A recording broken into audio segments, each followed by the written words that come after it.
cứ chỉ riêng ra mọi pri đại này dạy to khía đứt chóp nơi khung bể đốnในประชาชนไทยchỉ bị xé nẹt run nớพุ่มพิไปไอซานตายมาดองให้ขยงก็ทลบในใหญ่เรื่องราวเตะตองจมูกหนังแปรซองใบชกาย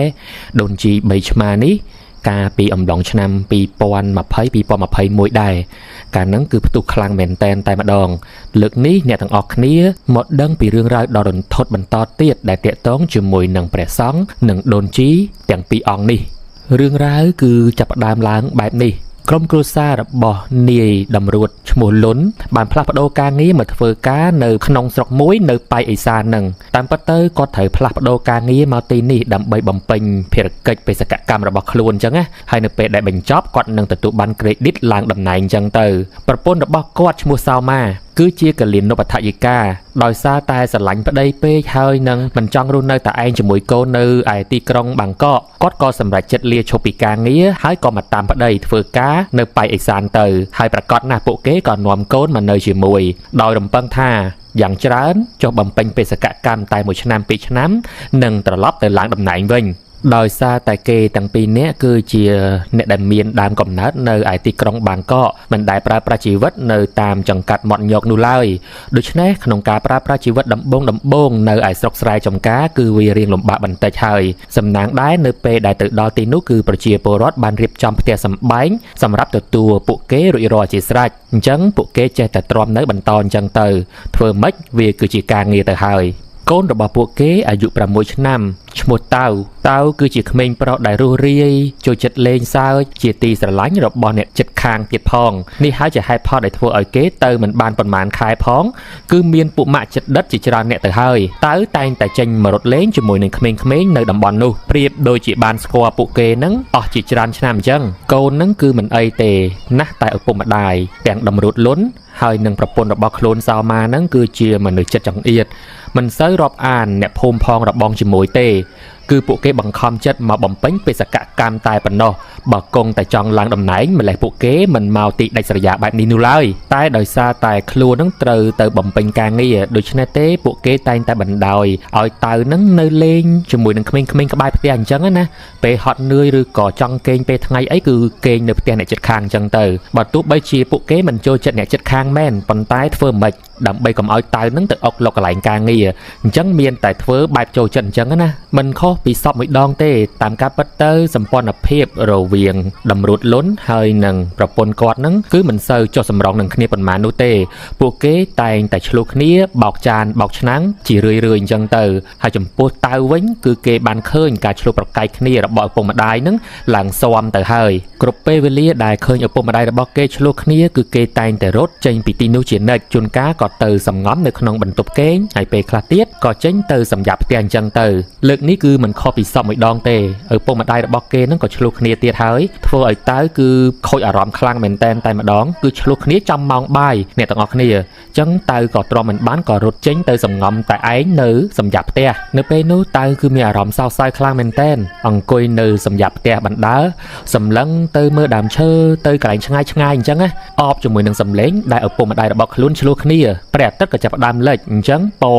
ไม่เป็นหลังเงี้ยเนี่ยต่างออกเนียวิเหงพลือก็หอมเปลืองจังเต้เมื่อไว้ก็มันใส่ฉบับได้กำปงแต่แสบท้องเต้ก็สำลังเคยสระเมาไว้ไม่ย่างได้ด้ามาปีจำไงเมาเชียแหลกขณะได้กู้เมียนซ้อให้หนังปัวเลืองต้มเกกทานุประหายเชียแปรซังให้หนังใหญ่จีให้ดูเกทลับเตวัดเคยแปรซังหนังใหญ่จีกรงสำลีบังเปียแบบนี้แต่เกมือมันจะบาเตเกกับเชียยิ้มสำลังตามสมาวนุบาดกันแต่สำลังแปรซังให้หนังโดนจีกับกันแต่ได้มาจัดเมื่อกันแต่จะบ้าเติบเกดังท่าโอ้เคยแปรซังกำปงแต่ใบชกายหายโดนจีนุกำปงแต่ใบชมากูอ้อยสลายคลั่งเหมือนเต้นเพื่ออ้อยเต้าสบายจัดไอ้ก็รถจอดตะกรำเตี้ยดำใบตื่นส้มเลงชกายระบอบแปรซองนูแต่ดอพิมพ์ตายคือจิกไม่ฉลาดเหมือนเต้นเกก่อนรถจงกุ้งเลือกได้สำเปียดอยสู้ซกโต๊ะตื่นแปรซองท่าลูกตาหนิมนตื่นหน้าชกายทั้งสะอาดดอไล่เอาใจส้มเลงพองหรือโซแบบนี้แปรซองอ่องนุ่มเหมือนบานฉลายตอบเอาไว้เต้เนื้อเงียมแต่มาดองในต่างออกเนียหายก็เงียสำลังตื่นโดนจีเชื่อมวยหนึ่งสำเลงซ้ายดอกกูอ้อยคลายคลั่งเหมือนเต้นแต่มาดองเพลียมนุเต้ามีอารมณ์ท่าให้เราไว้บ้านจีเชิงเกสบักกำรักเล่งรุ่งจังเกจองสไลด์ก็สไลด์เหมือนบ้านกำรักคล้วน ก ក៏កំរើកមិនរួចតើមានអ្វីកំពុងតែកាត់ឡើងចំពោះរូបគេហ្នឹងនៅក្នុងកំឡុងពេលនោះគឺសំឡេងសើចចេញមកពីព្រះសង្ឃនិងដូនជីរូបនោះកាន់តែខ្លាំងឡើងសំណាងល្អគប់ជូនកំឡុងពេលនោះតម្រួតលុនក៏ស្រែកមកពីលើផ្ទះហេអាតើហើយទៅធ្វើអីលុតជង្គង់នៅមុខផ្ទះហ្នឹងមកស៊ីបាយគ្រាន់តែឮសំឡេងនេះភ្លាមតើក៏អាចងាកកក្រឡេកទៅមើលឪពុកគេហើយនៅពេលដែលគេក្រឡេកមកវិញស្រាប់តែបាត់ព្រះសង្ឃដែល3ឆ្កែនិងដូនជីដែល3ឆ្មានោះបាត់ទៅជើងរបស់តើក៏ចាប់ផ្ដើមមានកម្លាំងងើបឈរឡើងរួចគេក៏រត់ត្រឡប់ចូលទៅផ្ទះវិញភ្លាមជាមួយនឹងអារម្មណ៍ដ៏ភ័យរន្ធត់គេរត់បណ្ដើរគិតបណ្ដើរថាតើគួរនិយាយប្រាប់ឪពុកគេបែបណា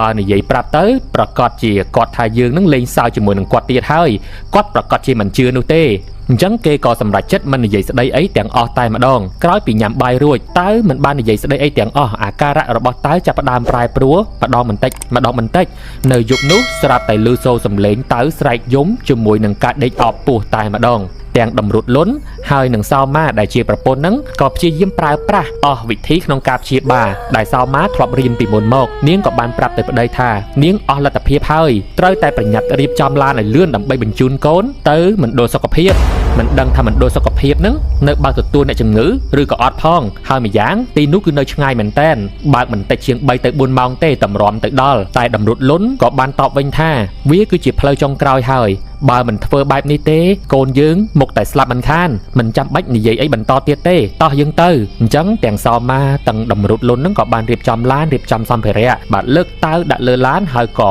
ធ្វើដំណើរទៅមណ្ឌលសុខភាពខេត្តតើគឺយំអោបពោះស្រែកយំមួយទំហឹងតែម្ដងអ្នកទាំងអស់គ្នានៅពេលដែលតម្រុតលុនបើកភ្លើងហ្វាឡានរៀបនឹងជន់ហ្គាចេញដំណើរទៅហើយស្រាប់តែបើកឆ្វាយទាំងសោម៉ាទាំងតម្រុតលុនបានឃើញនៅនឹងផ្នែកតែម្ដងគឺមានព្រះសង្ឃ3ឆ្កែ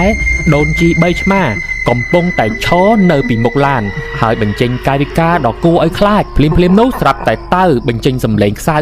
ស្ដាប់ស្ទើរតែមិនបានខ្ញុំខ្លាចហើយលែងខ្ញុំទៅលោកតាតម្រុតលុនឮបែបនេះក៏ក្រឡេកទៅមើលប្រពន្ធរបស់ខ្លួនរួចក៏ចាប់ស្មាហើយប្រាប់ថាអូនមិនស្រួលហើយតើប្រហែលជាមិនមែនឈឺបែបបញ្ហាសុខភាពទូទៅនោះទេសោម៉ាអត់បាននិយាយអ្វីច្រើនទេព្រោះភ័យរន្ធត់ជាមួយនឹងការលោតចេញមកភ្លាមអញ្ចឹងអ្នកទាំងអស់គ្នារបស់លោកសង្ឃ3ឆ្កែនិងដូនជី3ឆ្មាមិនបង្អង់យូរតម្រុតលុនក៏ជន់ហ្គារួចក៏វេចង្កូតទៅម្ខាងដើម្បីចេញដំណើរឡានតែម្ដងនៅក្នុងអំឡុងពេលនោះពួកគេទាំង3នាក់តែម្ដងឮសូរតែសំឡេងសើចហើយនឹងសំឡេងឆ្កែលូសំឡេងឆ្មាគឺលាយឡំគ្នាពេញនឹងតែម្ដងសោម៉ាដោយសារតែភ័យខ្លាំងពេកខំប្រឹងស្រែកប្រញាប់បើកឡានឲ្យលឿនអញ្ចឹងគឺធ្វើយ៉ាងណាក៏ដោយតម្រង់ទៅព្រះវិហារឲ្យទាន់ពេលវេលាបើមិនដូច្នោះទេពួកគេមុខតែស្លាប់មិនខានសោម៉ាបាននិយាយថាខ្ញុំឮតែអ្នកភូមិនិយាយខ្ញុំមិនដែលជឿនោះឡើយពេលនេះបានជួបផ្ទាល់ហើយសង្ឃ3ឆ្កែនិងដូនជី3ឆ្មានេះថាបើជួបជាមួយនឹងផ្ទះណាហើយផ្ទះនោះមុខតែមានគ្រោះចង្រៃមិនខានមានតែលោកតាទេដែលអាចជួយយើងបានបាទយំបណ្ដើស្រែកបណ្ដើទីបំផុតគេក៏បានទៅដល់ព្រះវិហារពួកគេក៏បានទៅជួបលោកតាហើយពួកគេមិនទាន់បានទាំងនិយាយស្ដីអ្វីផងលោកតាបានដឹងរឿងរ៉ាវសពគ្រប់បែបយ៉ាងទៅហើយគាត់ក៏បានឲ្យលើកតានឹងដាក់ចូលទៅក្នុងវងខ្សែសីមាហើយក៏ប្រាប់ឲ្យតម្រួតលុនហើយនឹងនាងសោម៉ាចូលទៅក្នុងខ្សែសីមាជាមួយគ្នាផងដែរហាមដាច់ខាតចេញពីក្រៅសីមាភ្លាមនោះលោកតាក៏បានសូត្រមន្តគាថាអ្វីម្យ៉ាងដោយមានទឹកមន្តមួយផ្តិលនៅពីមុខលោកតាក៏បានឲ្យតម្រួតលុននឹងយកទឹកនឹងឲ្យតៅផឹកមិនទាន់បានប៉ុន្មានផងស្រាប់តែតៅក៏អួតប្រាវចេញមកសុទ្ធតែសរសៃសក់អ្នកទាំងអស់គ្នា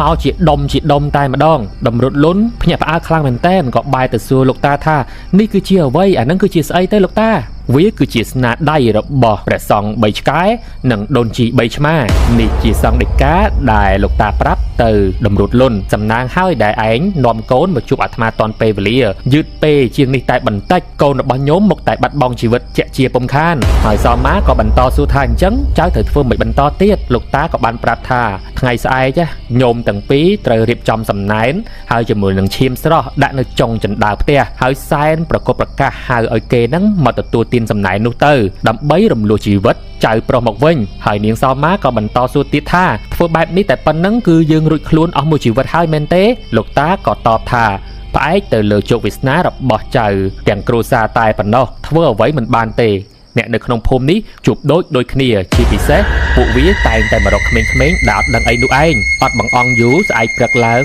ទាំងសមានិងដំរុតលុនបានរៀបចំសំណែននិងឈាមជ្រូកស្រស់ដាក់នៅចុងចណ្ដើរដោយសមាបានបន់បកោបកាសហៅព្រះសង្ឃ3ឆ្កែនិងដូនជី3ឆ្មាដើម្បីឲ្យមកទទួលទានសំណែនទាំងអស់នោះរួចក៏លើកលែងជីវិតឲ្យទៅពួកគេមានសង្ឃឹមក្នុងចិត្តជាខ្លាំងថាលើកនេះក្រុមគ្រួសាររបស់គេហើយនឹងទៅទទួលបានសុវត្ថិភាពហើយពួកគេក៏ត្រឡប់មកយកកូនពីវត្តវិញចិត្តទៅដល់វត្តពួកគេភ្ញាក់ផ្អើលខ្លាំងមែនទែនព្រោះវត្តនោះប្រែคล้ายទៅជាទីរហោស្ថានមានតែកុដិមួយដែលកញ្ចាស់គ្មានព្រះសង្ឃគង់នៅទីនោះឡើយពួកគេភ័យខ្លាំងមែនទែនតើនឹងខ្លាចទៅជាបែបណាឡើងទៅលើកុដិកញ្ចាស់មួយនោះអ្នកទាំងអស់គ្នាគឺភ្ញាក់ផ្អើលខ្លាំងមែនទែនតើបានបាត់បង់ជីវិតទៅហើយខ្លួនទៅឡើងពណ៌ស្វាយរឹងកំប្រឹងមិនដឹងជាស្លាប់តាំងពីពេលណាមកហើយនៅពេលនោះពួកគេឮសូរតែសំឡេងស្រែកនឹងឆ្កែលូហើយនឹងសំឡេងឆ្មាយំបែបហ្នឹងណាពេញកុដិចាស់នោះតែម្ដងបានន័យថាសំបីតែព្រះសង្ឃដែលគេបានជួបកាលពីយប់មិញក៏ជាខ្មោចដែរនៅពេលដែលកំពុងតែស្រែកយំពួកគេក៏បានក្រឡេកទៅក្រៅកុដិហើយពួកគេបានឃើញច្បាស់នៅនឹងភ្នែកម្ដងទៀតនោះគឺដូនជី3ឆ្មាព្រះសង្ឃ3ឆ្កែបានដើរសម្ដៅចូលទៅក្នុងព្រៃបាត់ទៅចាប់តាំងពីពេលនោះមកទាំងដំរុតលុនហើយនឹងនាងសោមាហ្នឹងបានលាឈប់ពីការងាររាជការហើយក៏ត្រឡប់ទៅនៅទីក្រុងបាងកកវិញជាមួយនឹងការសោកស្ដាយនៃការបាត់បង់កូនប្រុសរបស់ខ្លួនតើអ្នកទាំងអស់គ្នាជឿលើរឿងរ៉ាវដែលមនុស្សចាស់និយាយតគ្នាកាលពីបុរាណដែរឬទេហើយរឿងរ៉ាវដែលគេនិយាយតាក់ទងជាមួយនឹងដូនជី3ឆ្មាព្រះសង្ឃ3ឆ្កែនេះគឺនៅតែស្ថិតនៅក្នុងបេះដូងប្រជាពលរដ្ឋថៃប៉ៃអេសានហ្នឹងតាំងពីដើមរហូតមកដល់ពេលបច្ចុប្បន្នតើមាននរណាគេចង់ជួបព្រះសង្ឃ3ឆ្កែដូនជី3ឆ្មានៅយប់នេះឬទេអាច comment នៅក្នុងវីដេអូនេះបានជួបគ្នានៅក្នុងសុបិនបាយបាយ